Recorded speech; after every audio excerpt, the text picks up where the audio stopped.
Hello. So, if you're watching this, you've probably come from Threads, which is fine.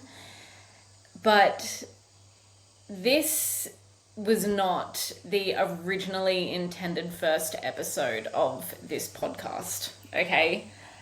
The first episode will be the one that I post tomorrow. I've got to fix something that I did on the podcast because I said the wrong... No, I didn't look at the receipt properly and I've said the wrong number for something that I was talking about. But this episode here, technically episode 1, maybe pilot, I don't know, is me explaining... I don't like that word. Just watch and find out. So the only editing in these episodes is taking out my stuff-ups, my pauses, my dog barking. The rest of it is unscripted, authentic, and 100% real. I've spent the last 2 months researching what kind of podcast I wanted to record, how I wanted to record it, what I wanted it to be. And I've ended up on the side of Instagram and social media where we're in a world of comparison, right? Because there are millions of influencers, there are millions of profiles. There is so many people out there trying to project an image of themselves that they think we want to see, that I've started doubting myself. I've started feeling insecure. I've started hesitating actually creating content that is authentically me because it doesn't compare to all of these other profiles that are out there. And the reality is, guys, it cannot be real, okay? Some accounts, yes, but there are accounts out there that are projecting these lifestyles that it just cannot be real. Because everybody wants us to think that we have everything immediately, right? Everybody wants to think that you're successful in your 20s. Everyone wants to think that you become a millionaire in your 20s. Everyone wants to think that all of this stuff happens to everybody all the time. And the reality is it just doesn't. The fundamental underlying purpose of this recreation of my online presence, the recording of these podcasts, and what I have actually planned for 2026 is I'm going down the path of recreating my life. When I was 28, I had kidney failure. Leading up to that was about 12 years of knowing that I was going into kidney failure, and I had my kidney removed when I was 28 years old. A year after that, I was diagnosed with endometriosis. At the time, I was a real estate agent. I was working 1 million hours a day. I was exhausted. I was burnt out after a decade of building a career and trying to become this person that at the time I wanted to be. And the reality is I was forced to stop. I had to stop.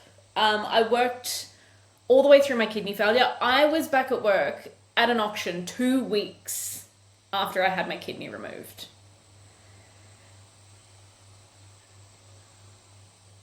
I don't regret it at all in any way, shape or form. But what I want you to understand is the success that you see now came from so much sacrifice and so much hard work. I was selling properties from the ICU. I was waking up after surgery and sitting there, negotiating contracts, sending emails, actioning things, listing properties. And I did that for years and years and years and years. And I live a very, very different life now. So full caveat here, I'm now 33 years old. So my kidney was removed 5 years ago in May. I left my career. I bought a small business and mostly spend my days doing what I want when I want. My husband works away. He's away 6 weeks at a time, works overseas. And we are exorbitantly privileged to be in the position that we are in 2026 at 33 and 34 years old. But it wasn't without extreme hard work and sacrifices and decisions that the both of us made before and after we met that meant we couldn't have things, or we couldn't see each other, or we couldn't spend time together. So to give you a very big overview of what we do in our lives to create freedom and flexibility and be building towards my husband being able to retire from his job at 40, having our own business, having our own company, traveling the world. We want to travel. In 2025, and 24 and 25, we went to New Zealand, we went to Mauritius, I went to Dubai, I've been to New Zealand again. Actually, we've been to New Zealand 3 times. I have family there. We don't just randomly go to New Zealand.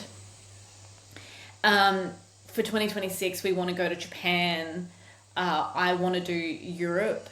I would really, really, really love to go to Marvel Studios. Kind of iffy on going into America at the moment, so I might have to wait, which is fine, but I really want to go. And our life was big and bold and impressive and just so much of everything that we wanted it to be. But we also had some extreme hits as well. I lost my dog, my 13-year-old dog. She passed away in February. We don't see each other much. My husband works away for 6 weeks and then he's home for 3 weeks. And sometimes when he's home, I go away. I went to Dubai while he was home and he looked after the house. And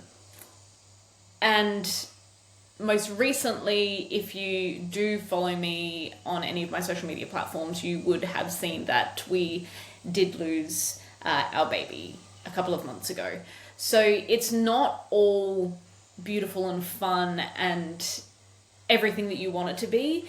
There is always loss and sadness and sacrifice, and this is the part that we just don't see of these influencers' lives, right? You don't see these hardships, you don't see the downs, you don't see the things that they do push through to get to where they are. We are privileged enough to own our cars outright, both of them. We are privileged enough to invest $1,000 a week into an investment fund. We are privileged enough to have hundreds of thousands of dollars in equity in our most recent house. We were privileged enough to sell our investment unit for an exorbitant profit after only 2 years of holding that investment. We are privileged enough to have hundreds of thousands of dollars in our super and in an investment fund. But none of this was by accident, and none of it was without extreme sacrifice. I renovated a house in a previous life that sold for a gross amount of money. I then bought another house and sold that 2 years later for a gross amount of money. And then we bought the house that we are in now, the walls that are behind me, what you can see. And since buying it, this house has increased substantially for arguably a gross amount of money. It shouldn't cost $1.4 million to own a basic house on the Sunshine Coast in Queensland, but it does, right? This house is beautiful. We live in a lovely location, but it's not the dream house. It's not our final house. And to buy this now, it's $1.5 million. And keep in mind that we still need to do $100,000 worth of work to this house to even get it up into a position of where we can sell this. these are the things that I'm going to be elaborating on and going into in real time. Okay? In real time. Because all of social media wants you to think that everything happens immediately, and it does not. We bought this house a year ago. We have lived in chaos. Outside, inside's gorgeous. We have lived in outside chaos for 12 months. It is overwhelming. It is a pain in the bum. You know, we've had half of our block wash away due to cyclones and water coming through. We've having to dig up the entire yard to redo drainage. We've had to put up retaining walls, and we're still not even halfway there to this house being ready to sell and, you know, actually make money off it, because this stuff doesn't happen immediately. It doesn't happen immediately. And I want you to start to get a picture of how long game wealth takes, right? A few other things that I'm going to be doing this year, and I'm saying this in this podcast, I think to hold myself accountable, because sometimes I get overwhelmed and I stop because I'm overwhelmed. And I forget how far I've come in a short period of time.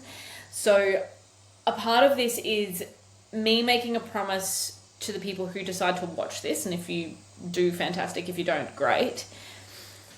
That I'm going to take you along this next 12-month journey with me to show you what actual sacrifice looks like, what restarting looks like, what creating success looks like.